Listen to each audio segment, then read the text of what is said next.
নমস্কার বন্ধুরা, হেসেল বনলক্ষ্মীতে আপনাদের সকলকে স্বাগত। আজকে আমি বানাবো কাঁচা কলার চিপস। আর একবার অন্তত না বানিয়ে খেলে আপনারা বুঝতেই পারবেন না যে কাঁচা কলার চিপস খেতে কতটা ভালো লাগে। আর আমি হাত দিয়ে ভেঙে দেখাচ্ছি। দেখুন এই কাঁচা কলার চিপস কতটা মুচমুচে হয়েছে।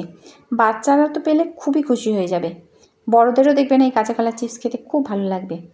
তাই আপনারাও এইরকম কাঁচা কলার চিপস বানিয়ে নিন। এখানে আমি দুটো কাঁচা কলা ধুয়ে নিয়েছি, অবশ্যই আগে ধুয়ে নিতে হবে কাটার আগে। এখন কাঁচা কলার সামনের এবং পিছনের অংশ বাদ দিয়ে কাঁচা কলার শিরাটা ঠিক এইভাবে কেটে নিচ্ছি। শিরাটা কেটে নিলে কাঁচা কলা ছাড়ানোটা সহজ হবে। কাঁচা কলার খোসাটা অবশ্য ফেলে দেবো না, আমি পরে আরেকটা রেসিপি বানিয়ে নেব।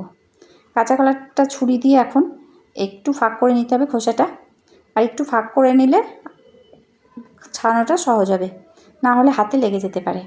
এইভাবে খোসাটা ছাড়িয়ে নেওয়ার পর আমি কাঁচা কলাটা কেটে নেব। অবশ্য দুটো কাঁচা কলা একসাথে ছাড়াবো না, তাহলে কাঁচা কলা বেশিক্ষণ থাকলে কালো হয়ে যাবে।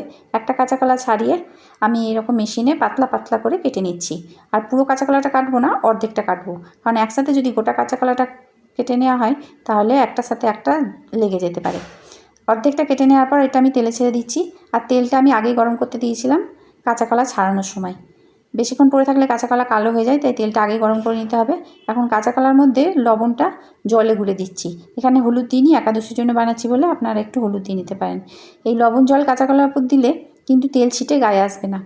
আপনারা নিশ্চিন্তে এরকমভাবে লবণ জল দিয়ে কাঁচা কলা ভেজে নিতে পারেন, তাতে খেতেও বেশ ভালো লাগবে। কুরকুরে হয়ে গেলে কাঁচা কলাটা তেল থেকে তুলে নিচ্ছি। আর এইভাবে আপনারা কাঁচা কলা খেয়ে দেখুন। এখন আপনারা এইভাবেও কেটে নিতে পারেন, এটাও হয় যে মেশিনটা কড়াইয়ের উপর দিয়ে পাতলা পাতলা করে এইভাবে কেটে নেওয়া যায়, কিন্তু আমার একটু অসুবিধা হচ্ছিলো বলে আমি এইভাবে কাটিনি, আমি আলাদা করে কেটেই তেলে ভেজে নিয়েছি। আপনারা বানান, অবশ্যই আপনাদের বেশ ভালো লাগবে। ভালো লাগলে লাইক শেয়ার কমেন্ট করুন। ধন্যবাদ।